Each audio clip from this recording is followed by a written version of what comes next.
అందరికీ నమస్తే. నేను మూల Srinivas. Welcome to news 360 special debate. ఇక ఈరోజు అంశం పీసీసీ చీఫ్. ఇక మరి పీసీసీ చీఫ్ అంటే అంత ఆషామాషి కాదు. పార్టీలో అత్యంత ప్రాధాన్యం ఉన్న నాయకులైతే పీసీసీ కుర్చీ కోసం పోటీ పడుతున్నారు. లక్షలాది మంది కార్యకర్తల్ని, వందలాది మంది నాయకుల్ని లీడ్ చేస్తూ ప్రత్యర్థి పార్టీల్ని కట్టడి చేసే అవకాశం ఉన్న పీసీసీ పదవి అనేది ఇప్పుడు తెలంగాణలో ఖాళీగా ఉంది. ఇక మరి సీఎం రేవంత్ రెడ్డి టీపీసీసీ అధ్యక్షులుగా ఉన్నారు. సో మరి రేవంత్ రెడ్డి కుర్చీ పీసీసీ బాధ్యతలు చేపట్టినప్పటి నుంచి పీసీసీ కుర్చీ రీప్లేస్మెంట్ కోసం కసరత్తు జరుగుతూనే ఉంది. ఆయన ముఖ్యమంత్రిగా అలాగే పీసీసీ బాధ్యతలు నిర్వర్తించలేకపోతున్నాను. ఇక ఈ పీసీసీ పదవి విషయంలో ఇప్పటికే అధిష్టానానికి మరి వదిలేశానని చెప్తున్న నేపథ్యంలో ఒకవైపు మరి సీఎంగా తాను పాలనపై కూడా దృష్టి సారించాల్సిన నేపథ్యంలో మరి ఇప్పటికే తెలంగాణ కాంగ్రెస్ నుంచి అయితే ఇద్దరు పేర్లు అయితే అధిష్టానం పరిశీలిస్తుందని చెప్పి కూడా ప్రచారం జరుగుతోంది. అయితే పార్టీలో రెండు వర్గాలు ఇద్దరు పేర్లను ప్రతిపాదించడం మరి గమనార్హం. దీంతో అధిష్టానం ఎవరికి మొగ్గు చూపలేక పెండింగ్ పెట్టినట్లు కూడా పార్టీ వర్గాల్లో టాక్ నడుస్తోంది. ఒకవైపు ప్రజాప్రభుత్వం పేరుతో మరి ప్రజాపాలన అంటూ సీఎం రేవంత్ రెడ్డి మరి పూర్తిగా పాలనపైనే దృష్టి కేంద్రీకరిస్తూ సచివాలయంతో పాటు ప్రజాక్షేత్రంలోనే ఉండేందుకు పూర్తి సమయం వెచ్చిస్తున్నారు. సో మంత్రులు కూడా సీఎం రేవంత్ రెడ్డిని ఫాలో అవుతున్నారు. అదే సమయంలో పీసీసీ నిర్ణయంలో ఏకాభిప్రాయం కుదరకపోవడంతో పార్టీ పదవులు ఆశిస్తున్న నాయకులు కావచ్చు, కార్యకర్తలు కావచ్చు నిరాశలో ఉన్నట్టు స్పష్టమవుతోంది. స్థానిక సమరంలో కీలక పాత్ర పోషించాల్సిన పార్టీ క్యాడర్ను సమావృతం చేయడానికి పార్టీ చీఫ్ను అత్యవసరంగా ప్రకటించాల్సిన పరిస్థితి అయితే ఏర్పడింది. అయితే రాష్ట్ర కాంగ్రెస్లో మరి భిన్నాభిప్రాయాలు అయితే రావడంతో కొంత మరి ఆ ఇద్దరిని కాకుండా అధిష్టానం మరి మూడో వ్యక్తి పీసీసీ పదవి కట్టనున్నట్టు ప్రచారం జరుగుతోంది. ఇదే అంశంలో ఈరోజు స్పెషల్ డిబేట్ మరి ఇక రానున్న సంస్థాగత ఎన్నికల విషయంలో కావచ్చు, అలాగే ఇప్పటికే ప్రభుత్వం ఏర్పడి 9 నెలలు అవుతోంది. దీనికి సంబంధించి మరి పీసీసీని తేల్చకపోవడంతో కొంత పార్టీలో అయితే నిరాశ నిస్పృహలు అయితే కనిపిస్తున్నాయి. జిల్లా అధ్యక్ష పదవులు కావచ్చు, తర్వాత మరి ఓవరాల్గా సంస్థాగతంగా పూర్తి స్థాయిలో కాంగ్రెస్ పార్టీ అధికారంలోకి వచ్చిన తర్వాత మరి ఒక నిర్ణయాత్మకంగా పార్టీని పునర్నిర్మించడంతో పాటు సభ్యతలపై కూడా మరి దృష్టి కేంద్రీకరించాల్సి ఉంది. ఇక 9 నెలల సమయం కూడా పూర్తయిపోతుంది.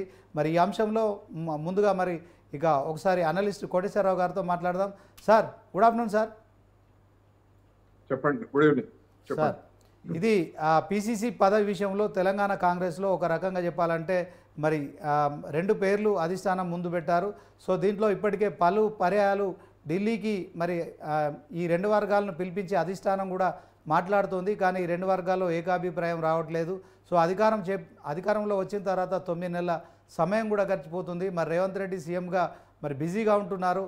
ఇక అధిష్టానం ఈ విషయం తేల్చకపోవడంతో పార్టీలో కొంత నిరాశ నిస్పృహలు కనిపిస్తున్నాయి. సో దీంట్లో మరి కాంగ్రెస్ పార్టీ అంటేనే కుటుంబ పార్టీ. మరి 140 ఏళ్ల చరిత్ర కలిగిన ఈ పార్టీలో ప్రజాస్వామ్యం కూడా ఎక్కువ అని కూడా ప్రచారం జరుగుతుంది. సో గాంధీ కుటుంబానికి సంబంధించిన వ్యక్తులే మరి ఇప్పటికీ పార్టీలో కీలకంగా ఉంటారు. ఇక మరి ఏఐసీసీ పార్టీ చీఫ్గా మల్లికార్జున్ ఖర్గే మరి ఈ విషయంలో తేల్చకపోవడానికి దీనికి గల కారణం ఏంటి? వాస్తవానికి కాంగ్రెస్లో ప్రజాస్వామ్యం ఉంటుంది. మరి సీనియర్లంతా కూడా తమ పట్టు నిలుపుకునేందుకు కూడా ఎప్పటికప్పుడు మరి వారికి సంబంధించిన అంశంలో ఇలాంటి వివాదాలు తలెత్తుతున్నాయి. దీంతో పార్టీలో వర్గ విభేదాలు ప్రారంభమై అంటున్నారు. ఎట్లా ప్రచారం ఏం జరుగుతుంది సార్? ఇప్పుడు రాష్ట్ర కాంగ్రెస్ అధ్యక్ష పదవి అనేటువంటిది రాష్ట్రానికి తెలంగాణకు సంబంధించినటువంటిది. అవును సార్. మరి ఇక్కడ ఉన్నటువంటి నాయకులు ఎవరు అనేటువంటిది తేల్చుకోలేకపోతున్నారా?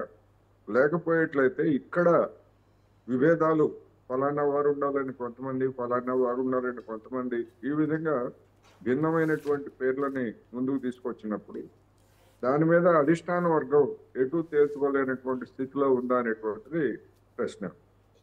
పార్టీ అధ్యక్ష పదవి లేదా కార్యవర్గ నియామకం అనేటువంటిది కాంగ్రెస్ పార్టీకి చెందినటువంటి అంతర్గత వ్యవహారం అయినప్పటికీ అధికారంలోకి వచ్చిన తర్వాత ముఖ్యమంత్రిగా ఉన్నటువంటి వ్యక్తి పీసీసీ అధ్యక్షుడిగా ఉండేట్లయితే పార్టీ సంస్థాగత వ్యవహారాల మీద దృష్టి సారించడానికి అవకాశం ఉండదు కనుక ముఖ్యమంత్రిలో ఒకరు, అదేవిధంగా పార్టీ అధ్యక్షులుగా ఒకరు ఉండటం అనేటువంటిది గతంలో ఉన్నటువంటి ఏర్పాటు. మరి ఎందుకని ప్రతి వారానికి ఒకసారి 10 రోజులకు ఒకసారి ఇదిగో రేపు రేవంత్ రెడ్డి గారు ఢిల్లీ వెళ్తున్నారు, అక్కడ దీన్ని ఖరారు చేస్తారు అనేటువంటి లీకులు కానివ్వండి, లేకపోతే ఊహాగానాలు కానీ మీడియాలో వస్తున్నాయి. అలాంటివి ఏమీ గతంలో జరగలేదు. ఇప్పటికైనా ఎప్పుడు జరుగుతుందో అనేటువంటి జనం ఆసక్తిగా ఎదురు చూస్తున్నారు. ఒక్క కాంగ్రెస్ లోనే కాదు ఈ పరిస్థితి, ప్రతిపక్షంగా ఉన్నటువంటి బీజేపీలో కూడా ఇంతవరకు రాష్ట్ర పార్టీ అధ్యక్షుడు ఎవరో తేల్చుకోలేనటువంటి పరిస్థితి బీజేపీలో కూడా ఉన్నది. కిషన్ రెడ్డి గారే కేంద్ర మంత్రి గాను లేదా పార్టీ అధ్యక్షుడు గాను ఆయన కొనసాగుతున్నారు. మరి ఆ పార్టీకి వచ్చినటువంటి ఇబ్బంది ఏమిటి? ఎందుకు అంటే మా ముఖ్యమంత్రుల అభ్యర్థులు చాలా మంది ఉన్నారు, మాకు తగినటువంటి నాయకత్వం ఉందని చెప్పుకుంటున్నటువంటి బీజేపీకి ఒక ప్రతిపక్ష పార్టీగా అది ఎందుకని విఫలం అవుతా ఉంది అనేటువంటి సమస్య. అందువలన ఆ పార్టీ వ్యవహారం ఏ పార్టీ వ్యవహారం ఎట్లా ఉన్నప్పటికీ కాంగ్రెస్ లో ఇది మరీ కొంతకాలం సాగేట్లయితే అనవసరమైనటువంటి రచ్చకి, అనవసరమైనటువంటి అనుమానాలు, ఈ విధమైనటువంటి పరిస్థితికి దారితీసే అవకాశం ఉంది కనుక దాన్ని ఏ విధంగా పరిష్కరించుకుంటుంది అనేటువంటిది కాంగ్రెస్ పార్టీకే మనం వదిలేయడం. ఒకవేళ సకాలంలో అంటే వాళ్ళు చెప్పినట్టుగా వెంటనే పిసిసి అధ్యక్షుడు పదవిని కనుక వేయకపోయినట్లయితే మీడియాలో సహజంగానే చర్చ జరుగుతుంది. చర్చల్లో ఎవరి అభిప్రాయాలు వాళ్ళు వెల్లడిస్తారు. అది కాంగ్రెస్కే నష్టం అనేది నేను ఈ సందర్భంగా చెప్పదలుచుకున్నాను. సార్, అంటే ఇప్పుడు ఇంకొక చర్చ కూడా నడుస్తుంది సార్.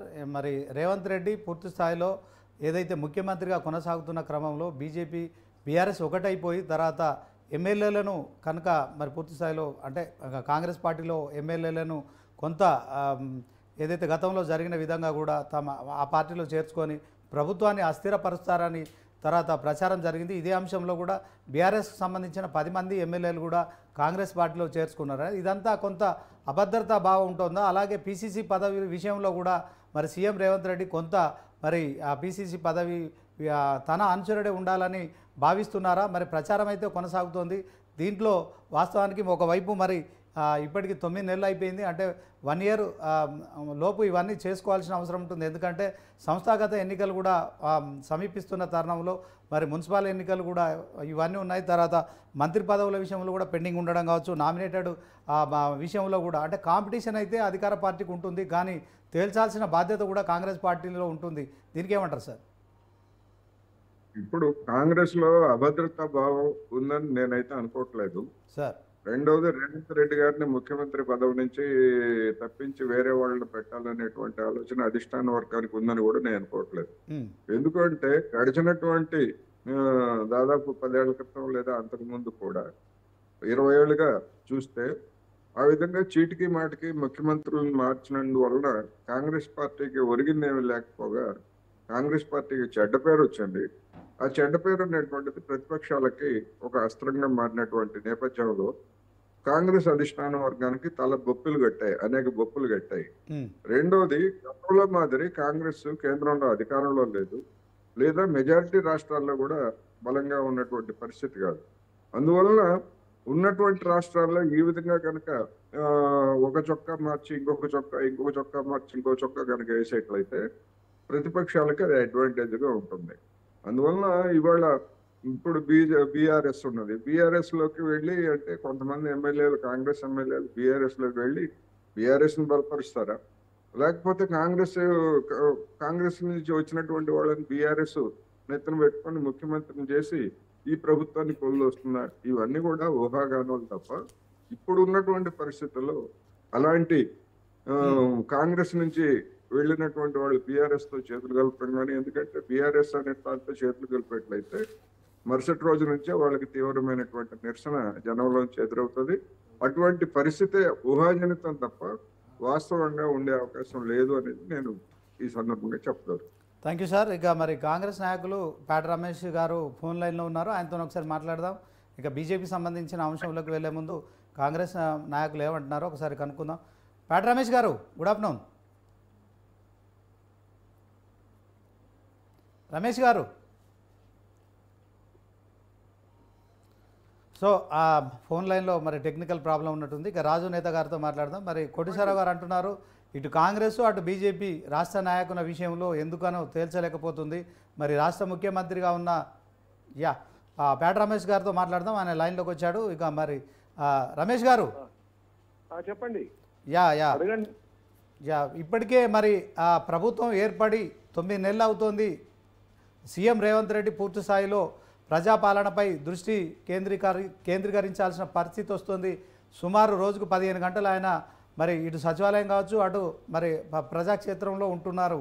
కానీ ఎందుకని పీసీసీ విషయంలో అధిష్టానం కావచ్చు, మరి రాష్ట్ర కాంగ్రెస్ కావచ్చు తీర్చలేకపోతుంది? దీంతో కార్యకర్తలు, నాయకులు, మీలాంటి నాయకుల్లో కూడా ఒక కన్ఫ్యూజన్ అయితే కనిపిస్తుంది. ఏమంటారు చెప్పండి రమేష్ గారు? ఒక విషయాన్ని మాత్రం గ్రహించాల్సిన అవసరం ఉంది. ఇప్పుడు రేవంత్ రెడ్డి గారి నేతృత్వంలో ఇప్పటికీ పిసిసి ప్రెసిడెంట్ ఉంది, ఆయన రాజీనామా చేయలే. అది కాకుండా ఆర్గనైజేషన్ ఇక్కడ జరుగుతున్నాయి, అన్ని ఆర్గనైజేషన్ జరుగుతూనే ఉన్నాయి, అందరు తిరుగుతూనే, అందరు చేస్తూనే ఉన్నారు పనులు, పార్టీ పనులు, పార్టీగా జరిగే పనులు. కొంత నిరుత్సాహం అనేది కార్యకర్తలలో ఉంది. ఒక కొత్త పిసిసి ప్రెసిడెంట్ వస్తున్నప్పుడు అలాంటివి జరుగుతూ ఉంటాయి. కొత్త పిసిసి ప్రెసిడెంట్ వచ్చాక మళ్ళీ కొత్త రకమైన వాతావరణం వస్తుంది కాబట్టి కొద్దిగా సర్జన భర్జన చేసి అందరితో ఒపీనియన్ తీసుకొని మంచి వ్యక్తిని ఇవ్వాలనే సంకల్పంతో ఈ రోజు పిసిసి ప్రెసిడెంట్ గురించి కొంచెం డిలే అవడానికి దానికి ఆస్కారం ఉంది. రేవంత్ రెడ్డి గారు కూడా చాలా కృషి చేస్తా ఉన్నారు పార్టీని బలోపేతం చేయడానికి, అలాగే ప్రభుత్వాన్ని, ప్రజలను కాపాడుకుంటానికి అన్ని రకాల సహకరిస్తా ఉన్నారు. మరి పిసిసి ప్రెసిడెంట్ కూడా కీలక పాత్ర ఉంటుంది కాబట్టి దాన్ని ఆషామాషిగా తీసుకోకుండా ఒక మంచి వ్యక్తికి ఇవ్వాలనే సదుద్దేశంతో ఎవరైతే బాగుంటుందనే దాని మీద కొంత డిలే జరగడం అనేది జరుగుతూ ఉంది. అయినప్పటికీ కూడా ఈసారి పిసిసి ప్రెసిడెంట్ వచ్చినాక చాలా ఉత్సాహంగా కాంగ్రెస్ పార్టీ ముందుకెళ్తుంది. కాంగ్రెస్ పార్టీ పెద్ద ఎత్తున ఆర్గనైజేషన్ లో మంచి పేరు ప్రఖ్యాతులు సంపాదిస్తుంది. వచ్చే తరుణంలో, రాబో కాలంలో కూడా ఇంకా 5 ఏళ్ల గవర్నమెంట్ కూడా మాదే ఉండే పరిస్థితి ఉన్నది కాబట్టి మంచి ఆర్గనైజేషన్ లోపం లేకుండా సరిదిద్దుకునే పరిస్థితులలో ఈ రోజు అధిష్టాన నిర్ణయం, రాహుల్ గాంధీ గారు, రాజీవ్ గాంధీ గారు ఆనాంచి కలలు కన్నా ఆ భారతదేశ పరిస్థితిని తారుమారు చేసిన పరిస్థితుల్లో ఈ రోజు కంప్యూటర్ యుగాన్ని మేము బీజేపీ ప్రభుత్వానికి ఇచ్చాం. అటువంటి పరిస్థితులలో ఈ రోజు మేము కూడా ఆ కంప్యూటర్ యుగాన్ని ఎట్లా మలుచుకోవాలనే సదుద్దేశంతో ఉన్నాము. ఈ రోజు ముఖ్యంగా ఏంటంటే రాజీవ్ గాంధీ గారు బలహీన వర్గాలకి చాలా బంగారు బాట వేసే పరిస్థితుల్లో ఉన్నాడు కాబట్టి ఆయన కోరిక మేరకు మరి ఈ కాంగ్రెస్ పార్టీ బలోపేతానికి పూర్తి స్థాయిలో ప్రజలందరూ కూడా సహకరిస్తారు, పార్టీ నాయకులు కూడా సహకరిస్తారని ఆశిస్తున్నారు. రమేష్ గారు, ఇప్పుడు సంస్థాగత ఎన్నికలకు కూడా ప్రభుత్వం సిద్ధం అవుతోంది. ఈ నేపథ్యంలో మరి పార్టీకి సంబంధించిన కార్యకర్తలంతా క్రియాశీలకమైన బాధ్యతలు పోషించాల్సిన తరుణం ఆసన్నం అవుతోంది. ఒకవైపు ప్రభుత్వం ఏదైతే మరి ఓటర్ జాబితా విషయంలో కావచ్చు, ఎన్నికల కమిషన్ కూడా ముందుకెళ్తోంది. అంటే ఒక రకంగా సంకేతాలు అయితే వెలువడుతున్నాయి. మరి స్థానిక సమరం కావచ్చు, మున్సిపల్ ఎన్నికలు చాలా కీలకమైందండి. ఇప్పుడు పిసిసి ఆర్గనైజేషన్ లేకపోతే, ప్రభుత్వానికి సహకరించకపోతే చాలా ప్రభుత్వం కూడా ప్రాబ్లం లో ఉంటది. పార్టీ ఆర్గనైజేషన్ బలోపేతంగా ఉండాల్సిన అవసరం ఉన్నది. ఈ రోజు పార్టీ ఎప్పటికైనా కూడా పార్టీ ఉంటది, ప్రభుత్వాలు ఉంటాయి పోతే, కానీ పార్టీ ఉంటుంది. పార్టీ ఇప్పుడు ప్రభుత్వానికి మద్దతుగా మంచి పనులు చేస్తూ. ఓకే రమేష్ గారు, మీ వాయిస్ బ్రేక్ అవుతుంది. ఇక మరి రాజు నేత గారితో మాట్లాడదాం. మరి ప్రొఫెసర్ కోటేశ్వరరావు గారు అంటున్నారు, మరి కేంద్రంలో అధికారంలో ఉన్న పార్టీ కూడా ఇప్పుడు రాష్ట్ర పార్టీ అధ్యక్ష నియామకం విషయంలో కావచ్చు, తర్వాత మరి కేంద్ర మంత్రిగా ఉన్న కిషన్ రెడ్డి మరి జమ్మూ కాశ్మీర్ లాంటి ఎన్నికల కోసం ఇన్ఛార్జిగా నియమించబడ్డారు. ఇక తెలంగాణను బీజేపీ విస్మరిస్తోంది. తెలంగాణ రాష్ట్రంపై మొన్న బడ్జెట్లో కావచ్చు, తర్వాత మరి ఎలాంటి నిధులు కేటాయించలేదని మరి ఇటు కాంగ్రెస్, బీఆర్ఎస్ ఆరోపిస్తున్న నేపథ్యంలో రాష్ట్ర అధ్యక్ష పార్టీ పదవి విషయంలో కూడా ఎందుకు తాత్సారం చేస్తుంది? ఏం చెప్తారు రాజునేత గారు? అందరికీ నమస్కారం అండి, ప్యానెల్లో ఉన్న పెద్దలందరికీ కూడా. ఈరోజు ఒకటి, భారతీయ జనతా పార్టీ చాలా క్లియర్ గా ఉంది తెలంగాణ రాష్ట్రం పట్ల. మీరు ఇందాక మాట్లాడుతూ తెలంగాణ రాష్ట్రానికి కేంద్రం ఏమి నిధులు ఇవ్వలేదు అనే మాట ఏదైతే ఉందో, అంటే ప్రతిపక్షాలు మాట్లాడుతున్నా, ఇంకెవరు మాట్లాడుతున్నా కదా, అది పూర్తిగా అవాస్తవమైనటువంటి విషయం. గత 10 సంవత్సరాల కాలంలో 9 లక్షల కోట్ల రూపాయల అభివృద్ధి పనులను తెలంగాణ రాష్ట్రం కోసం కేటాయించినటువంటి పార్టీ ఈరోజు కేంద్రంలో అధికారంలో ఉన్నటువంటి భారతీయ జనతా పార్టీ. కాబట్టి పూర్తి స్థాయిలో ప్రత్యేక తెలంగాణ రాష్ట్రం ఏర్పాటైన తర్వాత ఇక్కడ జరిగేటువంటి అభివృద్ధి పనులకు రైల్వే ప్రాజెక్టులు అయితేనేది, ఎరువుల కర్మాగారం అయితేనేది, జాతీయ రహదారులు అయితేనేది, బీబీ నగర్ ఎయిమ్స్ అయితేనేది, సికింద్రాబాద్ రైల్వే స్టేషన్ అభివృద్ధి అయితేనేది, ఇట్లా అనేక రకాలుగా పసుపు బోర్డు ఏర్పాటు చేయడం అయితేనేది, అనేక రకాలుగా గత 10 సంవత్సరాల కాలంలో భారతీయ జనతా పార్టీ తెలంగాణ రాష్ట్రానికి పూర్తిగా సహకారం అందించింది. ఇక ముందు కూడా అందిస్తుంది. రాష్ట్ర అభివృద్ధి కోసం భారతీయ జనతా పార్టీ కట్టుబడి ఉంది. ఓకే రాజనేత గారు 1 మినిట్ ఇప్పుడు మాట్లాడుతూ చెప్పిన విషయంలో కాంగ్రెస్ పార్టీ లాగానే భారతీయ జనతా పార్టీ అధ్యక్షుని తెలంగాణ రాష్ట్రానికి ఇంకా నియమించకుండా తాత్సారం చేస్తుంది అనే విషయం ఏదైతే ఉందో, ఇది మాది ఒక రాజకీయ ఎత్తుగడ ప్రకారం రాజకీయ ప్రణాళికలు వేసుకొని మేము ముందుకు పోతా ఉన్నాం. ఎందుకంటే రేపు వచ్చేటువంటి సంస్థాగత ఎన్నికల్లో కానీ లేకపోతే ఆ తర్వాత వచ్చే ఇంకా ఏదైనా ఎన్నికల్లో మేము బలంగా మారినటువంటి పార్టీగా ఇక అన్ని ఎన్నికల్లో విజయం సాధించాలి. తర్వాత వచ్చే అసెంబ్లీ ఎన్నికల్లో భారతీయ జనతా పార్టీ జెండాను తెలంగాణ రాష్ట్రంలో పాతాలి, ఇక్కడ ప్రభుత్వాన్ని ఏర్పాటు చేయాలనే ఏకైక లక్ష్యంతో అందరం పనిచేస్తున్నటువంటి నాయకులం, కార్యకర్తలం కాబట్టి ఖచ్చితంగా రాజకీయ ఎత్తుగడలతోని రాజకీయ ప్రణాళికతోని ముందుకు పోతా ఉన్నాం. అతి త్వరలో నాకు తెలిసి ఆషాఢ మాసం అయిపోయింది, శ్రావణ మాసం ప్రారంభమైంది కాబట్టి మేమందరం కూడా శ్రావణం కూడా అయిపోయింది. రాజనేత గారు శ్రావణం కూడా అయిపోయింది, ఇవి నిన్నటితో అయిపోయింది, నిన్న మొన్నటితో శ్రావణం కూడా అయిపోయింది. నేనేమంటున్నానంటే ఈ ఇన్ని రోజుల పాటు కొంచెం అనేక రకాలైనటువంటి కారణాల కారణంగా అది కొంత జాప్యం జరిగినటువంటి మాట వాస్తవం. కానీ అతి త్వరలోనే భారతీయ జనతా పార్టీ తెలంగాణ రాష్ట్రానికి కొత్త అధ్యక్షుని నియమించబోతా ఉన్నది. తద్వారా వచ్చే ఎన్నికల్లో భారతీయ జనతా పార్టీకి ఎవరైతే అధికారంలోకి తీసుకొస్తారో, ఎవరైతే బలంగా ప్రజల కోసం కొట్లాడతారో, ఎవరైతే ప్రజల సమస్యల మీద పోరాటం చేసేటువంటి వ్యక్తి ఎవరైనా ఉన్నారో, already Bharatiya Janata party national office కి రిపోర్ట్ కూడా పోయి ఉన్నది. ఆ జాబితాలో కొంతమంది పేర్లను కూడా 1, 2, 3 ఇట్లా ఫైనల్ చేసేటువంటి దశలో ఉంది. కాబట్టి ఎవరు ఏందనేది అతి త్వరలోనే రాబోతా ఉన్నది. ఖచ్చితంగా మాకు పూర్తి విశ్వాసం, నమ్మకం ఉంది.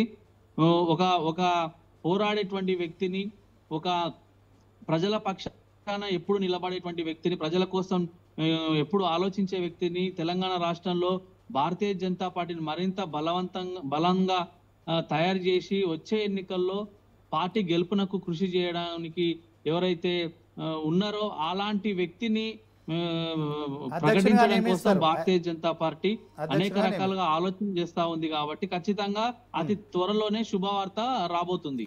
ఓకే రాజనేత గారు, ఒకసారి మరి కాంగ్రెస్ పార్టీ నాయకులు పాటి రమేష్ గారితో మాట్లాడదాం. రమేష్ గారు, ఇప్పటికే మరి రాష్ట్ర కాంగ్రెస్లో మంత్రి పదవుల విషయంలో కావచ్చు, తర్వాత నామినేటెడ్ పోస్టుల విషయంలో కావచ్చు, at the same time PCC అధ్యక్ష పదవి తేల్చకపోవడంతో కొంత ప్రభుత్వంలో ఉన్నప్పటికీ కూడా పార్టీలో వర్గపోరు మొదలైందనే వాదన వినిపిస్తోంది.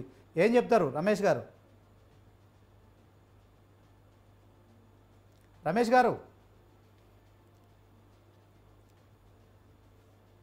ఓకే, మరి ఇక కాంగ్రెస్ పరిస్థితి అయితే మనకు కొంత స్పష్టంగా కనిపిస్తోంది. ఇప్పటికే మరి అధిష్టానము ఒక వ్యక్తిని పిలిచి మాట్లాడుతున్నట్టు తెలుస్తోంది. ఎందుకంటే ఇక్కడ నుంచి 2 వ్యక్తుల పేర్లు మరి 2 వర్గాలుగా విడిపోయి 2 పేర్లు అధిష్టానానికి చెప్పారు. ఈ నేపథ్యంలో రాష్ట్ర కాంగ్రెస్లో ఏకాభిప్రాయం కుదరడం లేదనే ప్రచారం కూడా జరుగుతోంది. ఇదే అంశం కూడా బీజేపీలో కూడా జరుగుతున్నట్టు స్పష్టమవుతోంది. ఇక మరి ఒకవైపు మరి బీజేపీ బలోపేతం అవుతున్న దశలో మరి ఇప్పటికే 8 మంది ఎమ్మెల్యేలు మరి తెలంగాణ ప్రజలు ఎమ్మెల్యేలుగా ఎన్నుకున్నారు, 8 మంది ఎంపీలుగా ఎన్నుకున్నారు. ఇక్కడ అసెంబ్లీలో అక్కడ పార్లమెంటుకు పంపించినప్పటికీ కూడా క్షేత్రస్థాయిలో మరి బీజేపీ బలోపేతం చేసే దిశగా కూడా మరి అధిష్టానం ఆలోచించట్లేదని స్పష్టమవుతోంది. దీనికి కూడా కారణం ఇక్కడ తెలంగాణ బీజేపీలో కూడా వర్గపోరు ఉందని కూడా ప్రచారం జరుగుతోంది. రాజనేత గారు, మరొకసారి చెప్పండి, ఎప్పటి వరకు బీజేపీ అధ్యక్షుని నియమించే పరిస్థితి ఉంటుంది? మీలాంటి వాళ్ళకు కూడా మరి కీలక బాధ్యతలు అప్పజెప్పాల్సిన తరుణం ఆసన్నమైంది. కానీ 9 నెలలు అయిపోతుంది. కేవలం మరి ఇటు బండి సంజయ్ కావచ్చు, అటు కేంద్ర మంత్రులుగా ఉన్న ఇక కిషన్ రెడ్డి కావచ్చు, వాళ్ళు పూర్తి స్థాయిలో జాతీయ స్థాయిలో మరి కేంద్ర మంత్రులుగా ఉన్నారు కనుక వాళ్ళు జాతీయ స్థాయిలో పార్టీని బలోపేతం చేయాలి. కానీ పార్టీ తెలంగాణ చీఫ్ ఎవరనే విషయంలో ప్రకటించకపోవడంతో బీజేపీలో కూడా నిరాశ నిస్పృహలు కనిపిస్తున్నాయి. ఏం చెప్తారు? వాస్తవానికి మీరు అంటున్న దాంట్లో నేను ఏకీభవిస్తూనే ఒక పూర్తి స్థాయి రాష్ట్ర అధ్యక్షుడు లేకపోవడం కారణంగా కార్యకర్తల్లో కొంత నిర్వేదము, కొంత నిర్లిప్తత, వాళ్ళ లోపల నిరాశ నిస్పృహలు అయితే కనబడుతున్నట్టుగా మనకు అనిపించచ్చు. కానీ ఖచ్చితంగా ఎందుకంటే ఇప్పుడు ఒక జాతీయ పార్టీ మాది కాబట్టి 13-14 రాష్ట్రాలకు పైగా దేశంలో అధికారంలో ఉన్నటువంటి పార్టీ రేపో మాపో తెలంగాణ రాష్ట్రాన్ని కూడా భారతీయ జనతా పార్టీ తమ ఖాతాలో వేసుకోవడం కోసం పావులు కదుపుతా ఉంది. ఆ రకంగా మేము ప్రణాళికలు వేస్తున్నాం కాబట్టి ప్రజల మద్దతు కూడా మాకు లభిస్తుంది కాబట్టి ఆచితూచి అడుగులు వేయాలి. ఖచ్చితంగా ఇప్పుడు ఎవరైతే కొత్త అధ్యక్షుని పెడతామో తద్వారా రాష్ట్రంలో భారతీయ జనతా పార్టీకి మరింత బలం చేకూరాలనే ఉద్దేశంతో కొంచెం జాప్యం జరుగుతున్నటువంటి మాట వాస్తవమే. కానీ ఖచ్చితంగా కేంద్ర ప్రభుత్వంలో ఉన్నటువంటి మా ప్రధానమంత్రి గారు కానీ, తర్వాత దేశ అధ్యక్షులు ఇప్పుడున్నటువంటి ప్రస్తుత అధ్యక్షులు జేపీ నడ్డా గారు కానీ, మా రాష్ట్ర అధ్యక్షులు జి కిషన్ రెడ్డి గారు కానీ, బండి సంజయ్ కుమార్ గారు కానీ, లక్ష్మణ్ గారు కానీ, వీరందరూ కూడా సమాలోచనలు చేస్తా ఉన్నారు. ఎవరైతే ఇప్పుడు వచ్చేటువంటి కాలంలో భారతీయ జనతా పార్టీ పగ్గాలు ఎవరికి అప్పగిస్తే రాష్ట్రంలో పార్టీ మరింత బలంగా తయారైతుందో, పార్టీకి అధికారం ఎవరు కృషి చేస్తారో వాళ్ళను ఫైనల్ చేసేటువంటి దశలో ఉంది. కాబట్టి ఖచ్చితంగా నాకు తెలిసి అతి కొద్ది రోజుల్లోనే నిర్ణయం అతి కొద్ది రోజుల్లో మీరు బీజేపీ రాష్ట్ర అధ్యక్షులను ప్రకటించాలని మేము కూడా కోరుకుంటున్నాం. At the same time Congress నాయకులు పేట రమేష్ గారు ఉన్నారు, వారితో కూడా మాట్లాడదాం. రమేష్ గారు వినిపిస్తుందా? ఇప్పుడు ప్రభుత్వంలో ఉన్న పార్టీ కాబట్టి హలో చెప్పండి. ఈ రోజు ఆచితూచి వేయాల్సిన ఉన్నది. వాళ్ళైతే తిరకాసు మాటలు, తిరకాసు పనుల మీద ప్రభుత్వ వ్యతిరేకంగా మాట్లాడేదాన్ని జీటుగా ఈ రాష్ట్రం కమిటీ కూడా ఉండాల్సిన అవసరం ఉన్నది. దానికి తగ్గట్టుగా బలంగా ఉండాల్సిన అవసరం ఉంది కాబట్టి తగు జాగ్రత్తలు తీసుకునే విధానం ఉంటుంది. ఇంకోటి బీజేపీ ప్రభుత్వం ఇప్పటిదాకా మాట్లాడింది. ఈ రోజు 70 ఏళ్ల నుంచి కాంగ్రెస్ పార్టీ 60 రూపాయల పెట్రోల్ పెంచడానికి కష్టమైంది, 120 రూపాయలు చేసిండు. ప్రతి ఇంటి నుంచి లక్షల కోట్ల రూపాయలు సహా చేస్తా ఉన్నారు. అదే విధంగా వంట గ్యాస్ మీద 400 ఉన్నది, 1200 కోట్ల రూపాయలు గడిస్తా ఉన్నారు. ఇన్ని కోట్ల రూపాయలు తీసుకుని ఏం చేస్తున్నారు? వైద్యం చక్కగా లేదు, విద్య చక్కగా లేదు, ఆరోగ్యం విషయంలో కూడా ఒక కేంద్ర ప్రభుత్వంలో జోక్యం ఎలాంటిది లేదు. ఇప్పటివరకు మనం చూస్తున్నాం కదా, కంప్యూటర్ యుగాన్ని ఇచ్చాం వీళ్ళకి. ఆషామాజీ దేశాన్ని ఇయ్యలే, స్పేస్ షటిల్ రాకెట్లు పోయే యుగాన్ని ఇచ్చాం. అటువంటి యుగాన్ని ఎంత త్వరగా ఎంత స్పీడ్ గా డెవలప్ చేయొచ్చు. అది వాళ్ళ దగ్గర అటువంటి పరిస్థితి లేదు. మతతత్వాన్ని రెచ్చగొట్టే విధానంలో కూడా తప్పితే వేరే విధానంలో అభివృద్ధి దేశాన్ని కలగలేదు. నిరుద్యోగ సమస్య తీరలేదు. ప్రతి సమస్య వెనుక ఆర్థికం ఉన్నది. సామాన్య కుటుంబము, మిడిల్ క్లాస్ వాళ్ళు ఆర్థికంగా చాలా క్షోభ అనుభవిస్తా ఉన్నారు. ఈ దేశము ఆర్థికంగా చాలా ఇబ్బందుల పాలయ్యే పరిస్థితిలో ఉంది. ఇక వాళ్ళు చేసిన డెవలప్మెంట్ల గురించి మాట్లాడతారు. అది ఆటోమేటిక్ గా జరిగే పనులు మాత్రమే చెప్తా ఉన్నారు. వాస్తవంగా జరిగేది కాంక్రీట్ గా. ఇప్పుడు ఒక తెలంగాణ ఉంది. తెలంగాణలో 4 ఐటీ రాజశేఖర రెడ్డి గారు 1450 ఐటీ కంపెనీస్ పెట్టాడు ఇక్కడ. ఇప్పుడు రేవంత్ రెడ్డి గారి నేతృత్వం కూడా కొన్ని కంపెనీలు కూడా ముందుకు వస్తా ఉన్నాయి. ఇలా వీళ్ళ ప్రభుత్వాలు, బీజేపీ గాని టీఆర్ఎస్ ప్రభుత్వాలు వెనుకంజ తీసుకుపోయినాయి ఇది తెలంగాణ నుండి భారతదేశాన్ని. కానీ కాంగ్రెస్ పార్టీ బలోపేతానికి గల పార్టీ అధిష్టానం పూర్తి స్థాయిలో నిర్వీర్యమై ఉంది. పూర్తి స్థాయిలో మంచి వ్యక్తులను తీసుకుని పార్టీ బేస్ అది మూలం కాబట్టి, కీలకం కాబట్టి ఇప్పుడు పార్టీ చేసే పనుల మీద, ప్రభుత్వం చేసే పనుల మీద ప్రతిపక్షాలకు ధీటుగా ఈ రోజు ప్రభుత్వం ఉన్న పార్టీ ఈ కాంగ్రెస్ పార్టీ బలోపేతంగా ఉంటే ఈ రోజు వాళ్ళ ధీటుగా జవాబు ఇచ్చే పరిస్థితులు ఉంటాయి. వాళ్ళకు తగినట్టుగా జవాబులు ఇస్తేనే గానీ ఈ ప్రభుత్వాన్ని ముందు తీసుకున్నాం. నిజాయితీగా ఏం జరుగుతుంది అది యథార్థాలను ముందుకు పెట్టేది పార్టీ కాబట్టి ఆ పార్టీని బలోపేతం చేయడానికి ఇంత డిలే అవడానికి కారణమైంది. కానీ రాబో కాలంలో కాంగ్రెస్ పార్టీ రమేష్ గారు మొన్న ఎమ్మెల్సీ కవిత బెయిల్ ఇష్యూలో కూడా బండి సంజయ్ మరి సంచలన వ్యాఖ్యలు చేశారు. కాంగ్రెస్ నాయకులకు, కాంగ్రెస్ న్యాయవాదులకు శుభాకాంక్షలు అని చెప్పారు. మరి ఎలా చూస్తారు కాంగ్రెస్కు మరి బెయిల్ ఇప్పించడంలో మరి ఏంటి సంబంధం? మరి బండి సంజయ్ మాట్లాడిన మాటలు ఎట్లా చూస్తారు? దీంట్లో నేను ఒక అడ్వకేట్ గా మాట్లాడుతున్నాను. నేను ఒక స్పోర్ట్స్ పర్సన్ కాకుండా అడ్వకేట్ గా మాట్లాడుతున్నాను. ఒక రాజ్యాంగ విలువలను కాపాడే విధానంలో కూడా మాట్లాడాలి. ఒక బెయిల్ గురించి విషయం లోపల ఎవరు కూడా ఇన్వాల్వ్ అయ్యేది ఉండదు. దానిలో న్యాయస్థానం విలువలు న్యాయస్థానం కాపాడాలి. అలా చార్జ్ షీట్ అయిపోయింది కాబట్టి, అసలు కేసులో ఆ ఇన్వెస్టిగేషన్ అయిపోయింది కాబట్టి బెయిల్ ఇచ్చారనే దాని మీదనే మాట్లాడాలి తప్పితే మనకు సంబంధం లేని విషయం అది. అది న్యాయపరంగా రాజ్యాంగ పరంగా మాట్లాడే మాటలలో మనం ఇన్వాల్వ్ అవ్వడం కూడా మంచిదిగా. ఆ బెయిల్ ఎట్లా వచ్చింది అనే దాని విషయంలో అది దాని సాంకేతికంగా లోపాలు ఉంటే అది మాట్లాడతారు వాళ్ళ అడ్వకేట్, మా అడ్వకేట్, గవర్నమెంట్ అడ్వకేట్ ఎవరున్నా అపోనెంట్ లో. దానిలో వాదోపవాదాన్ని విన్న తర్వాత నేను బెయిల్ వస్తాయి కాబట్టి దానిలో నేను ఎక్కువ తక్కువ ఇన్వాల్వ్ అయ్యే పరిస్థితి లేదు. ఆల్రెడీ బెయిల్ వచ్చిన దాని గురించి మనం డిస్కస్ చేయడం కూడా వేస్ట్. ఓకే రమేష్ గారు, ఇంకొకటి, ఇప్పటికే మీరు రాష్ట్ర కాంగ్రెస్ నుంచి టీపీసీసీ పదవి కోసం 2 పేర్లను మీరు అధిష్టానానికి పంపించారు. సో దాంట్లో కూడా 2 వర్గాలు తలెత్తాయి. ఇక మరి ఈ 2 వర్గాల విషయంలో రాష్ట్ర కాంగ్రెస్లో ఏకాభిప్రాయం రావట్లేదు. సో అధిష్టానం మరి ఇది పార్టీకి సంబంధించిన అంశం కనుక ఢిల్లీ పార్టీ చీఫ్ ఈ అంశంలో 3వ వ్యక్తిని పిలిచి మాట్లాడారు. ఈ ఇద్దరిని కాదని ఆ 3వ వ్యక్తినే ఫైనల్ చేస్తారని కూడా ప్రచారం జరుగుతోంది. అలాగే క్యాబినెట్ మంత్రి పదవుల విషయంలో కావచ్చు, తర్వాత నామినేటెడ్ పోస్టుల విషయంలో కాంగ్రెస్లో ఇప్పుడు మరొకసారి కూడా మరి కాంపిటీషన్ పెరుగుతోంది. అందుకని ఇవేవి తేల్చట్లేదు అని కూడా పార్టీ వర్గాల్లో చర్చ నడుస్తుంది. ఏమంటారు? ఈసారి బలైన వర్గాలకు పెద్దపీట అయ్యేవాళ్ళనేది ఒక కాంక్ష రాహుల్ గాంధీ గారి నేతృత్వంలో ఉంది. రేవంత్ రెడ్డి గారు కూడా అదే కోరుకుంటున్నారు. అదే విధానంలో కూడా పార్టీ అధిష్టానము చాలా ఆశీర్వదించి చేస్తుంది కాబట్టి, ఎందుకంటే కొన్ని యాంగిల్స్ లలో చూడాల్సిన అవసరం ఉంటది. పార్టీ ఏది బలోపేతం అవుతుంది, మొదలు పార్టీ బలంగా ఉంటే కదా ప్రభుత్వాలు వచ్చేది. పార్టీ బలంగా లేకుంటే ప్రభుత్వాలు రాలేవు కదా. అందుకోసం దాని మీద కాన్సన్ట్రేషన్ బాగుంది. పోటీ ఎక్కువ ఉండేది, ఎందుకంటే కాంగ్రెస్ కి కొంచెం మంచి వాతావరణం ఉన్నది కాబట్టి పోటీలో కొంచెం ఎక్కువ మంది ఉన్నారు. ఎస్టీలు ఉన్నారు, ఎస్టీలు ఉన్నారు, బీసీలు ఉన్నారు, అందరు ఉన్నారు. ఎవరికి వస్తుందో అనే దాని మీద అధిష్టానం మీద ఆశీర్వదించి నిర్ణయం తీసుకుంటది. అందరి అభిప్రాయ సేకరణ చేసిన తర్వాత రేవంత్ రెడ్డి గారు కోరిక మేరకు, ఆడున్న బట్టి గారి కోరిక మేరకు మరి ఎలాంటి నిర్ణయం తీసుకుంటారని వేచి చూద్దామని చెప్పి చూస్తున్నాం. మాకు కూడా ఉంది ఆతృత. రమేష్ గారు 25 ఏళ్ళ నుంచి పని చేసుకుంటూ వచ్చాం. ఓకే రమేష్ గారు మీరు కరీంనగర్కు సంబంధించిన కాంగ్రెస్ నాయకులు, ఇప్పుడు రాష్ట్ర కాంగ్రెస్లో మీరు స్పోక్స్ పర్సన్గా ఉన్నారు.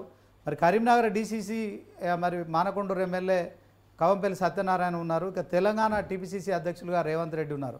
సో 2 బాధ్యతలు నిర్వర్తించడం కష్టమైన పని. ఎందుకంటే కరీంనగర్లో చూసుకుంటే ఎప్పుడూ రాజకీయ సంచలనాలకు వేదికగా ఉంటుంది. బీఆర్ఎస్ పార్టీ కావచ్చు, బీజేపీ పార్టీ కావచ్చు.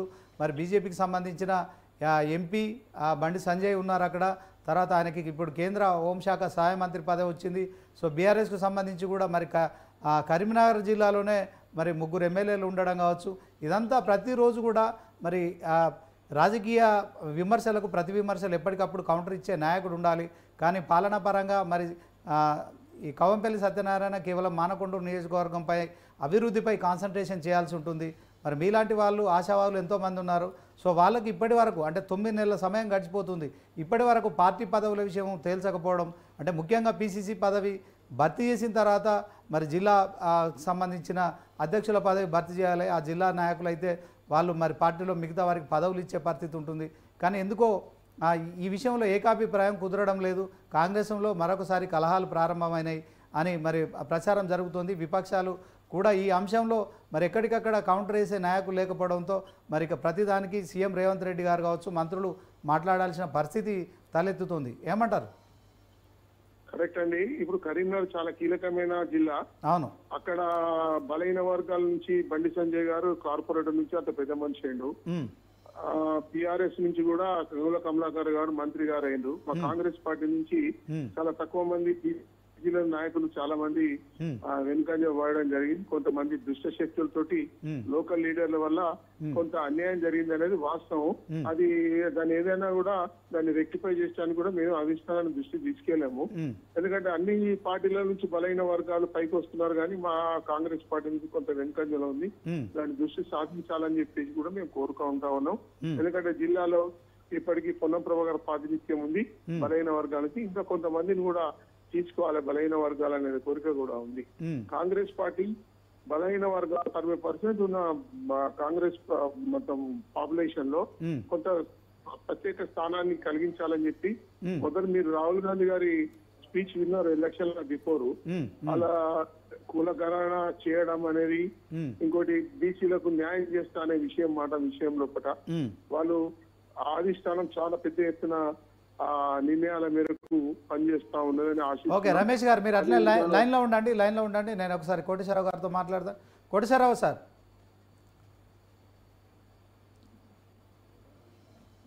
ఓకే రమేష్ గారు కంటిన్యూ చెప్పండి.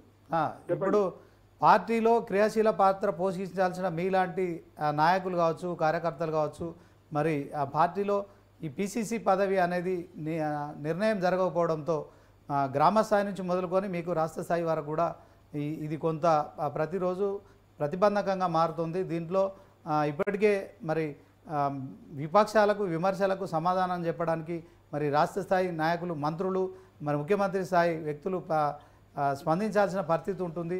సో ఎక్కడికక్కడ సమాధానం చెప్పలేని పరిస్థితిలో ఏం చెప్తారు ఫైనల్గా?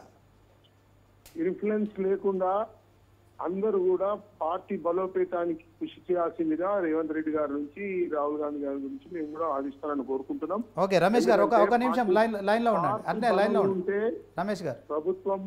ప్రభుత్వం స్ట్రాంగ్ గా ఉంటది, ప్రభుత్వానికి మద్దతుగా పార్టీ ఉండాల్సిన అవసరం ఉంటది, దానికి జవాబుదారుగా ఉండాల్సి వస్తుంది. రైట్, ఓకే 1 మినిట్ రమేష్ గారు 1 మినిట్ సార్. కోటేశ్వరరావు సార్, ఇప్పటికే గ్రామ సర్పంచుల స్థానిక సంస్థలకు సంబంధించిన ప్రజాప్రతినిధుల సమయం పూర్తయిపోయింది, స్పెషల్ ఆఫీసర్లను పెట్టారు. ఇక మరి స్పెషల్ ఆఫీసర్ల సమయం కూడా పూర్తయిపోయింది, 6 నెలల సమయం కూడా అయిపోతుంది. ఇప్పటికీ మరి ఆ స్థానిక సంస్థాగత ఎన్నికల విషయంలో మరి ఒక క్లారిటీ అయితే రావట్లేదు.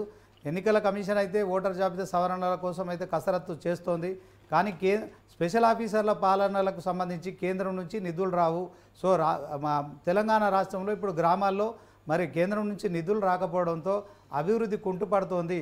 దీనికి ఏం చెప్తారు సార్?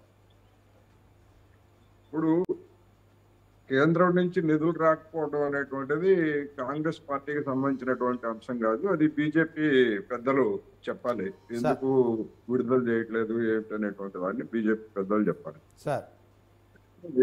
పార్టీ అధ్యక్ష పదవి అది బీజేపీకైనా కాంగ్రెస్ కైనా కానీ అదేమి ప్రజలకు సంబంధించినటువంటి సమస్య కాదు, అది ఆయా పార్టీలకు సంబంధించినటువంటి సమస్య. ఇప్పుడు బీజేపీ రాజు గారు ఆషాఢ మాసం శ్రావణ మాసం అని చెప్పేసి చెప్తున్నారు. ఆషాఢం శ్రావణ మాసం దాకా ఆగమని ఎవరు చెప్పారు? అంతకు ముందే నిర్ణయించుకోవచ్చు కదా. అందుకని ఇప్పుడు ఆషాఢ మాసం వచ్చింది కనుక ఆషాఢం శ్రావణ మాసం తర్వాత ఇంకొక మాసం ఏదో ఒక మాసం వస్తుంది కదా. అందువల్ల అసలు విషయం ఏంటంటే ఆ పార్టీలో ఎవరిని పెట్టాలి అనేటువంటి దాని మీద వాళ్ళకి పంచాయతీ ఉంది. అది తేల్చుకోకుండా నెపాన్ని ఆషాఢ మాసం శ్రావణ మాసం మీద పెడితే ఉపయోగం. అదే విధంగా మాకేం పంచాయతీలు ఏం లేవు మరి, లేకపోతే ఆషాఢ మాసం శ్రావణం అని ఎందుకు చెప్తున్నారు మరి మీరు? అంతకు ముందే పెట్టుకోవచ్చు కదా. Political party we are thinking and we are analyzing who is the best person.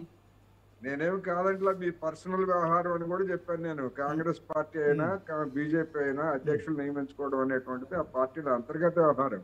కానీ మీరు అన్నారు శ్రావణం అని ఆషాఢం అని, అందుకంటున్నాను శ్రావణం ఆషాఢం అనేటువంటిది ఏదో ఒక నెల వస్తూ ఉంటుంది కదా, నెల తర్వాత నెల. అందుకని ఇప్పుడు ఇవి రెండు పార్టీలకు సంబంధించినటువంటి అంశం కూడా ఇదేమి ప్రజా సమస్యలు కాదు. ఎవరైనా ఆశావాహులు ఉంటే ఆశావాహులు ఆందోళన చెందుతారు, లేదా వాళ్ళ మద్దతుదారులు ఆందోళన చెందుతారు తప్ప జనానికి ఏముంది? జనానికి కావాల్సింది సరైనటువంటి పరిపాలన, సరైనటువంటి ప్రతిపక్షం. అధికార పక్షం ఏదన్నా తప్పులు చేస్తే దాన్ని సరిగా నిలదీస్తున్నారా లేదా, లేకపోతే అధికార పక్షం వాగ్దానం చేసిన మేరకు అమలు జరుపుతున్నదా లేదా, ఇది సామాన్య జనానికి మొత్తంగా పడుతుంది తప్ప ఈవెన్ పార్టీ కార్యకర్తల్లో కూడా దిగువ స్థాయిలో ఉండేటువంటి వాళ్ళకి కూడా అదే పెద్దగా ఆసక్తికరమైనటువంటి అంశం అయితే కాదు. ఎందుకంటే ఒకవేళ అదే కనుక అయ్యేట్లయితే ఆ పార్టీ మీద ఈ పార్టీకి రెండు పార్టీల్లో కూడా తీవ్రమైన ఒత్తిడి తెచ్చి ఉండేవాళ్ళు. అందుకని ఆశావాహులైతే ఎవరైతే ఉన్నారో వాళ్ళకి సంబంధించినటువంటి అంశం తప్ప మరొకటి కాదు.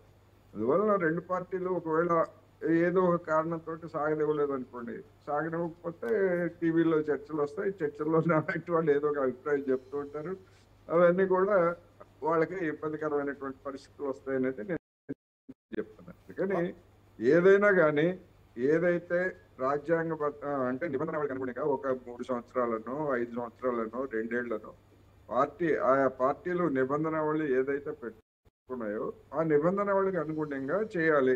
ఏం చెప్పారు? ఎన్నికలకు ముందు బండి సంజయ్ గారే కొనసాగుతారని చెప్పారు, అది కొనసాగలేదు. ఆ తర్వాత ఎన్నికలు అయిపోయిన తర్వాత వెంటనే అధ్యక్ష పదవిని నింపుతామన్నారు, అది కొనసాగలేదు. అందువల్ల మీరు చెప్పినటువంటి స్టేట్మెంట్స్ అవన్నీ.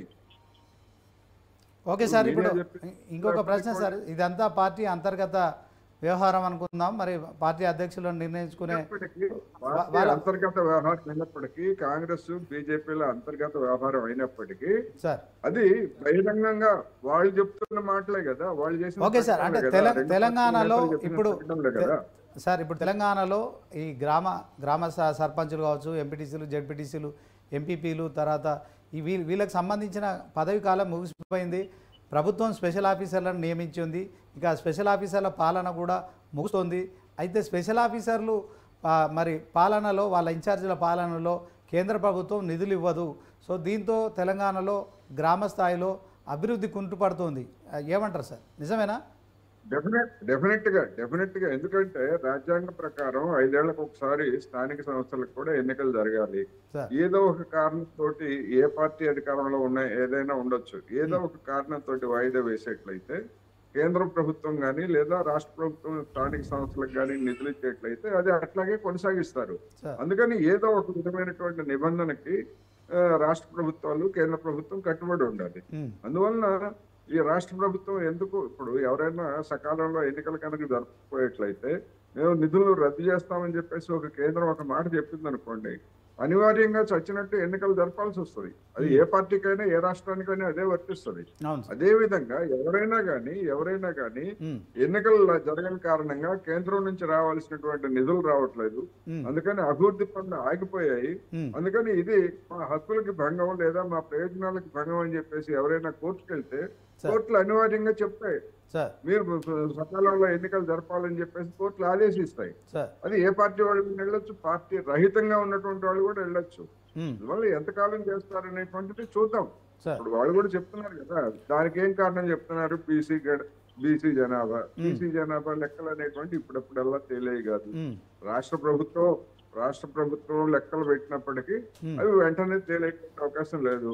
అందువల్ల స్థానిక సంస్థల ఎన్నికల్ని బీసీ జనాభా గణనకి లింక్ పెట్టేట్లయితే అది ఇబ్బంది పడతారు, స్థానిక సంస్థలు ఇబ్బంది పడతాయి, రాష్ట్ర ప్రభుత్వం కూడా ఇబ్బంది పడతాయి. కనుక గతంలో ఉన్నటువంటి దాని ప్రాతిపదికనే ఎన్నికలు జరపాలనేది ఈ సందర్భంగా నేను చెప్పదలుచుకున్నాను. ఓకే సార్, రమేష్ గారు లైన్ లో ఉన్నారా? రమేష్ గారు మీరంతా రమేష్ గారు ఉన్నాను, చెప్పండి. ఓకే, రాహుల్ గాంధీ గారు చెప్పారు బీసీలకు న్యాయం చేస్తాం, బీసీ జనగణన చేస్తాము అని చెప్పిన నేపథ్యంలో కాంగ్రెస్ పార్టీలో మరి ఒక ప్రభుత్వం ఏర్పడిన తర్వాత ప్రజల్లో కావచ్చు, బీసీ నాయకుల్లో కావచ్చు, బీసీ మొత్తంలో కూడా ఒక ఆశ అయితే కనిపించింది. కానీ ఇందుకు ఆ కాంగ్రెస్ ప్రభుత్వం అడుగులు వేయట్లేదు. ఇప్పుడు స్థానిక సంస్థలు సమీపిస్తున్నాయి, స్పెషల్ ఆఫీసర్ల పాలన కూడా సమయం పూర్తవుతుంది. మరి దానిపైన సర్పంచులకు కావచ్చు, మరి ఏదైతే సంస్థాగత పదవుల విషయంలో కూడా మరి కేంద్రం నుంచి సమయం పూర్తయిపోయింది. స్పెషల్ ఆఫీసర్లకు సంబంధించిన పాలన కొనసాగుతున్న నేపథ్యంలో కేంద్రం నుంచి నిధులు విడుదల కావట్లేదు, గ్రామ స్థాయిలో అభివృద్ధి కుంటుపడిపోయింది. మీరు ఇంకా ఆ బీసీ జనగణనకు మరి ఇంకా శ్రీకారం చుట్టట్లేదు. పాత పద్ధతిలో వెళ్తే పార్టీలో కావచ్చు, తెలంగాణ రాష్ట్ర వ్యాప్తంగా మరి రాహుల్ గాంధీ లాంటి వారు చెప్పిన ఏదైతే మరి హామీ ఉందో దానికి కొంత మరి విరుద్ధంగా పోతున్నట్టు స్పష్టమవుతోంది. మరి దీన్ని ఎట్లా చూస్తారు? ప్రభుత్వం ఏర్పడిన తర్వాత మరి బీసీ జనగణన చేపట్టకపోవడం కావచ్చు, సో మీ సొంత పార్టీలోనే కొంత అసమ్మతి కనిపిస్తోంది. మరి బీసీలు రాష్ట్రంలో 50% ఉన్నారు, వాళ్ళందరికీ కూడా స్థానికంగా న్యాయం జరగాలి, పదవులకు సంబంధించిన రిజర్వేషన్లకు సంబంధించిన ప్రక్రియ పూర్తి కావాలని కూడా డిమాండ్ తలెత్తుతున్న నేపథ్యంలో ఇది రాష్ట్ర ప్రభుత్వానికి ఇది ప్రతిబంధకంగా మారుతుంది కదా, ఏం చెప్తారు? ఈరోజు కేంద్ర ప్రభుత్వంలో ఉన్న రాహుల్ గాంధీ గారు ఒక ప్రెజెంటేషన్ చేశారు. దాంట్లో ఎంతవరకు నిలబెట్టుకుంటాము అనే దాని మీద తర్జనా భర్జనాలు ఉన్నాయి. అదొక పార్ట్. అది ఇంత తొందరగా అయితే ఆ స్థానిక సంస్థల ఎన్నికల ముందే జరుగుతుందా, జనగణన తర్వాత జరుగుతుందా అనేది కూడా ఆలోచనలో ఉంది. అన్ని కూడా పరిణామాలు తీసుకొని ఈ రోజు రాబో భవిష్యత్తు కాలానికి ఒక మంచి కార్యక్రమం చేయాలనే సంకల్పంతో కాంగ్రెస్ పార్టీ ఉంది. అందరికి న్యాయం చేయాలి, ఆర్థికంగా ఎదగాలంటే బలైన వర్గాలు కూడా కొంత పైకి రావాలంటే రిజర్వేషన్ కల్పించాలనే ఉద్దేశంతో ఉన్నది ప్రభుత్వం. దాన్ని ఏ రకంగా వాళ్ళు చేస్తారనేది చూడాల్సిన అవసరం ఉంది. ఎందుకంటే అధిష్టానం నిర్ణయమే ఫైనల్. అక్కడ రాహుల్ గాంధీ గారు ఏ నిర్ణయం తీసుకుంటారో దాని ప్రకారం ముందుకెళ్తుంది. మరి చేసిన పరిస్థితులను మనం గమనించాల్సిన అవసరం లేదు. రాబో కాలంలో మంచి భవిష్యత్తు ప్రజలకు అందిస్తుంది కాంగ్రెస్ పార్టీ అనేది ఒక మంచి నమ్మకం ప్రజలలో ఉంది. దాని దగ్గర రేవంత్ రెడ్డి గారు పనిచేస్తా ఉన్నారు. కేంద్ర ప్రభుత్వ సహకారాలు అందించకుండా ఇంకొకటి రమేష్ గారు ఇంకొకటి మీరు 6 గ్యారంటీలు అమలు చేస్తాం 100 రోజులని ఒక డెడ్ లైన్ పెట్టుకున్నారు. కానీ ఇప్పటి వరకు 6 గ్యారంటీల అమలు విషయంలో ప్రతిపక్షాలు ఎప్పటికప్పుడు విమర్శలు చేస్తున్నాయి. మీరు ప్రతి పథకంలో కూడా కొర్రీలు పెడుతున్నారు, షరతులు వర్తిస్తున్నాయి అంటున్నారు. దీంతో ఆ పథకాలన్నీ కూడా పాక్షికంగా అమలవుతున్నాయని చెప్పి కూడా మరి విమర్శలు చేస్తున్నారు. తాజాగా రైతు రుణమాఫీ విషయంలో మీరు ఆ cut off date August 15th వరకు పెట్టుకున్నారు. కానీ ఆ విషయంలో కూడా మరి ఏదైతే మీరు చెప్తున్న లెక్కల ప్రకారం, ఆర్థిక శాఖ చెప్తున్న లెక్కల ప్రకారం చూస్తే మరి కేబినెట్లో మీరు ప్రతిపాదించిన బడ్జెట్ కావచ్చు, తర్వాత మరి క్షేత్రస్థాయిలో రైతులకు ఇస్తున్న నిధులు ఏవైతున్నాయో చాలా వ్యత్యాసం ఉంటుంది. రైతులు పూర్తి స్థాయిలో మరి క్షేత్రస్థాయిలో కావచ్చు, గ్రామాల్లో కావచ్చు, బ్యాంకుల్లో తమకు ఈ యొక్క రుణమాఫీ కావట్లేదని బ్యాంకుల చుట్టూ తిరుగుతున్న పరిస్థితి ఉంది. 31,000 కోట్లకు మరి మొన్న బ్యాంకర్ల సమావేశంలో డిప్యూటీ సీఎం బట్టి విక్రమార్క చెప్తున్న దానికి చాలా వ్యత్యాసం ఉంది. ఆయన ఆ రోజు మరి మీడియాకు ఇచ్చిన సమాచారంలో కేవలం 7,500 కోట్లు మాత్రమే బ్యాంకర్ల నుంచి రైతులకు రుణమాఫీ అయిందని చెప్పడం. నేను ఒక విషయం చేస్తానండి, చెప్పండి. ఒకటి కాంగ్రెస్ పార్టీ సంపూర్ణమైన సంకల్పంతో అన్ని పనులు చేయాలనేది ఒకటి ఉంది. కానీ గత ప్రభుత్వం 10 ఏళ్ల కాలం లోపల జీరో కొన్ని లక్షల కోట్ల రూపాయలు బకాయిలు ఉన్నాయి. R&B వర్క్స్ కానీ, రోడ్ వర్క్స్ కానీ, మెడికల్ హాస్పిటల్ కానీ, ఆరోగ్యశ్రీ పథకం కానీ, ఫీజు రియంబర్స్మెంట్ కానీ కొన్ని లక్షల కోట్ల రూపాయలు బకాయిలు పెట్టి మీద అప్పు పెట్టిపోయిన పరిస్థితులలో ఆర్థిక పరిస్థితులను మంచి పద్ధతిలో తీసుకుపోవడానికి కొంత టైం పడుతుంది అనే దాని మీద వాస్తవం. ఎందుకంటే ఒకేసారి 1 OBs అంటే మంత్రం చేసినట్టు కాదు కదా. ఆర్థిక వనరులను సేకరించుకుంటూ ఒక్కొక్కటి సాల్వ్ చేస్తూ రైతు బంధు పథకాన్ని కూడా ఆగస్టు వరకు వాగ్దానాలు ఎందుకు ఇచ్చిందండి? కట్ ఆఫ్ డేట్ ఎందుకు పెట్టారు? రైతులు ఎంత ఆరిగొస్తపడుతుందో తెలుసా మీకు? గ్రామీణ ప్రాంతాలలో అరకొరగా వాళ్ళు ఇచ్చిన పరిస్థితులు, మనం కట్టేది ఎక్కువ, వాళ్ళు ఇచ్చేది కొంత. అది కాకుండా సమితి ప్రేమ చూపెడుతూ ఉన్నారు. మరి ప్రభుత్వం మాకు కూడా సెంట్రల్ గవర్నమెంట్ ఉంటే ఇప్పటి వరకు అన్ని మేము సహకరించే వాళ్ళము. అటు ప్రభుత్వాన్ని వేరే పెట్టారు కదా బీజేపీ ప్రభుత్వం. కాబట్టి కొంత చెప్పాలండి. ఈరోజు మీరు ఇచ్చినటువంటి 6 గ్యారంటీల అమలు విషయంలో ఎన్ని రకాల ఇబ్బందులు తలెత్తుతున్నాయో తెలంగాణ రాష్ట్రంలో ఒకసారి గ్రౌండ్ లెవెల్ లో తెలుసుకోండి. మీరు గాంధీ భవన్ లో కూర్చుంటే సమస్యలు అర్థం కావండి. గ్రామీణ ప్రాంతాలలో మీరు ఇచ్చిన 6 గ్యారంటీల మీద అనేక రకాలైనటువంటి ఇబ్బందులు ఎదురవుతున్నాయి. పేట రమేష్ గారు ముందు రాజునేత గారు మాట్లాడుతున్నారు. రాజునేత గారు మాట్లాడండి. ఈరోజు కాంగ్రెస్ పార్టీ ఏదైతే ఎన్నికల సందర్భంగా 6 గ్యారంటీలు అని చెప్పేసి 420 పైచిలకు మేము హామీలు ఇస్తున్నాము, ఇవన్నీ కూడా నెరవేరుస్తామని చెప్పి అనేక సభలలో చెప్పారు. కానీ ఇప్పటి వరకు 6 గ్యారంటీలకే దిక్కు లేదు. 8 నెలల కాలం గడుస్తా ఉంది.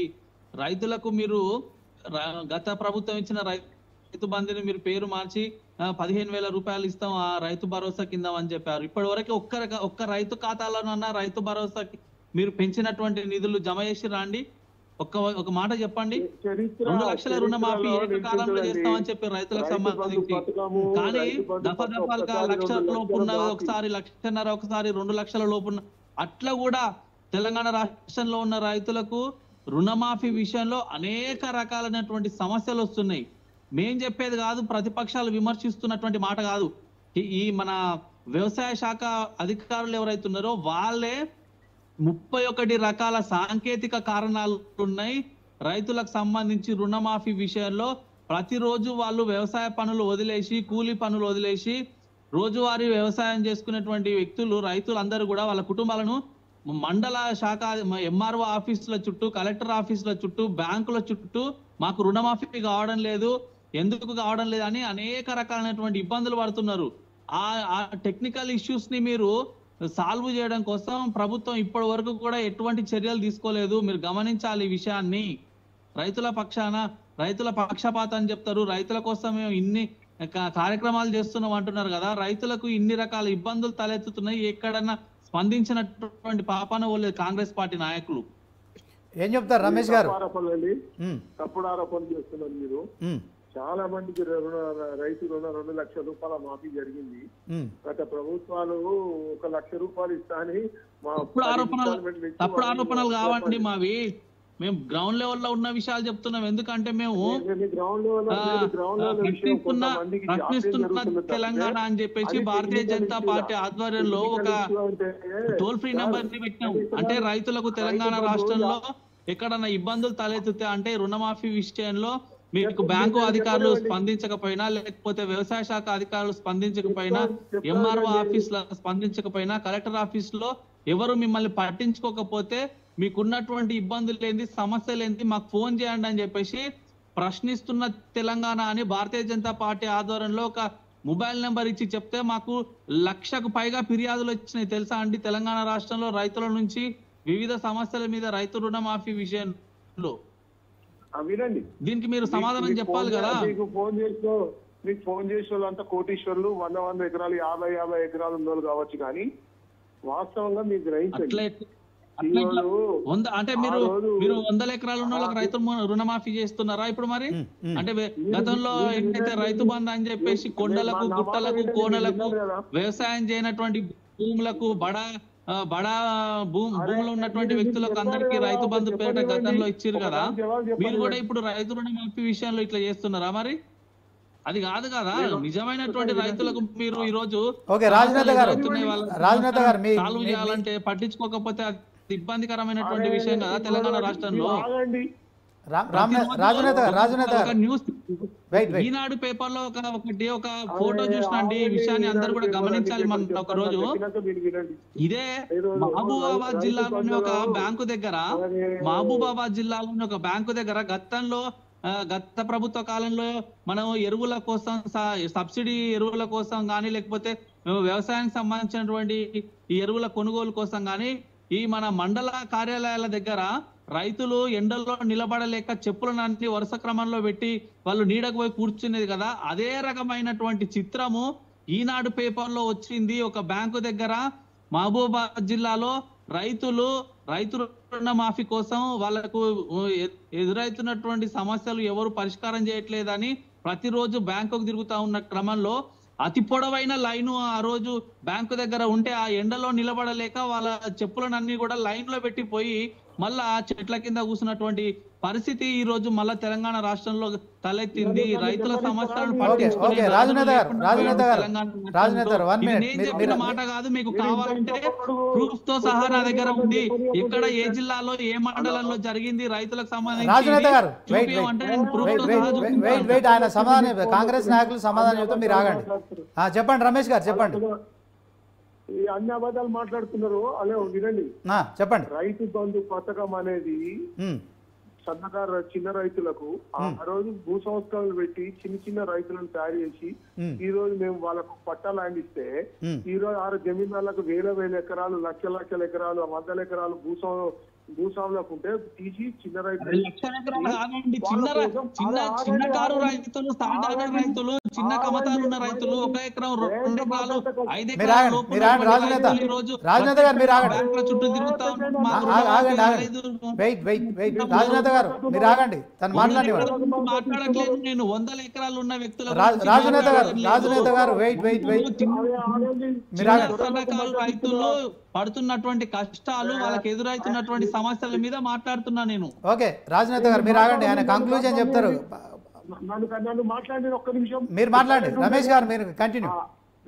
నేను ఏమంటున్నా, రైతు బంధు పథకం అంటే ఆ రోజు నెక్స్ట్లేట్లు కానీ భూమి పంపకం జరిగింది. ఆ రోజు భూ సంస్థల ద్వారా పోయినాయి. కొన్ని వేల ఎకరాలు ఉన్న ఇలా రైతు బంధు ద్వారా కొన్ని కోట్ల రూపాయలు గడించింది ప్రభుత్వ ధనాన్ని.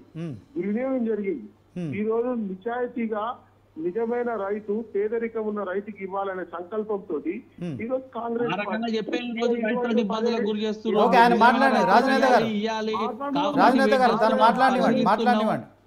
వాళ్ళ పేర్లను మొత్తం కూడా మేము బయటకు తీస్తున్నాం అని చెప్తూనే రైతులు నిజమైన రైతులకు అన్యాయం చేస్తున్నారు అంటున్నా నేను.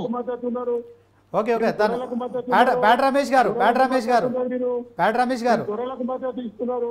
నేను చెప్పేది వినండి, పూర్తి విన్నాక మాట్లాడండి.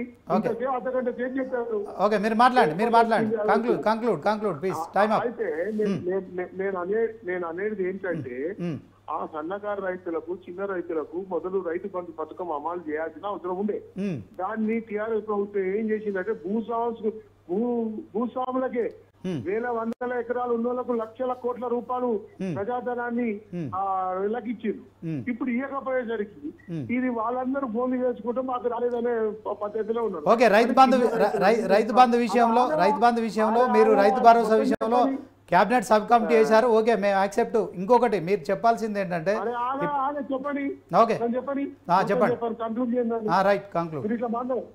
నేనేమంటున్నా, ఈ రోజు అది బాగా దురుద్దేశంతో ఆ భూములను ఏదైతే భూస్వాముల దగ్గర చిన్న రైతులు గుంజుకున్నారో ఆ భూములని పట్టా చేసి ఇచ్చింది టిఆర్ఎస్ ప్రభుత్వం. పట్టా చేసి వాళ్లకు రైతు బంధు ద్వారా కోట్ల రూపాయల డబ్బును వాళ్ళకి హ్యాండ్ ఓవర్ చేసింది. ఇప్పుడు ఆ పద్ధతి అది కరెక్టా? మీరు అన్నది అది పద్ధతి కరెక్ట్? అది తప్పు కదా. అది బీఆర్ఎస్ ప్రభుత్వ హయాంలో జరిగింది. పేదరికం ఉన్న వాళ్ళకి ఇవ్వాల్సిన అవసరం ఉంది కానీ భూస్వాములకు ఇచ్చే అవసరం లేదు. అది ఆ టెక్నికల్ పాయింట్స్ కొన్ని ఉన్నాయి. అందులోని భాగంగానే మీకు ఫోన్లు వస్తున్నాయి. ఈనాడు ఎప్పటికీ కొంత కాంగ్రెస్ కు వ్యతిరేకంగా నేను రాస్తా ఉంటాను. నేను అనేది ఏంటంటే నిజాయితీగా నిష్పక్షపాతంగా మనకు ఏ పక్షపాతం లేకుండా ప్రజలకు, చిన్న రైతులకు కరెక్ట్ గా అందే విధానం లోపల ఇలా కాంగ్రెస్ ప్రభుత్వం కృషి చేస్తుంది. ఇలా మీరు రైతు బంధు పథకం ద్వారా భూస్వాములకు 20 ఎకరాలు ఉన్న వాళ్ళకు 30 ఎకరాలు ఉన్న వాళ్ళకు కూడా మరి రైతు బంధు పథకం ఇవ్వమంటే అది కాంగ్రెస్ పార్టీ నాయకులు. టైం అయిపోయింది. Thank you participators. మరి ఇక ప్రొఫెసర్ అనలిస్ట్ కోటేశ్వరరావు గారు, తర్వాత రాజు నేత బీజేపీ, ఇక పేట రమేష్ కాంగ్రెస్ నాయకులు. మొత్తానికైతే కాంగ్రెస్ ప్రభుత్వానికి కొన్ని సవాళ్ళు అయితే ఎదురవుతున్నాయి క్షేత్రస్థాయిలో. ఒకవైపు స్థానిక సంస్థాగత ఎన్నికలు సమీపిస్తున్న తరుణంలో ఇప్పటి వరకు కూడా మరి పిసిసి అధ్యక్ష పదవి విషయంలో తేల్చకపోవడం కావచ్చు. అలాగే మరి ఇక స్థానిక సంస్థల ప్రజాప్రతినిధుల సమయం కూడా పూర్తయిపోయి మరి స్పెషల్ ఆఫీసర్లను పెట్టారు. ఆ టైం కూడా పూర్తయిపోతుంది. కేంద్రం నుంచి రావాల్సిన నిధులు రావట్లేదు.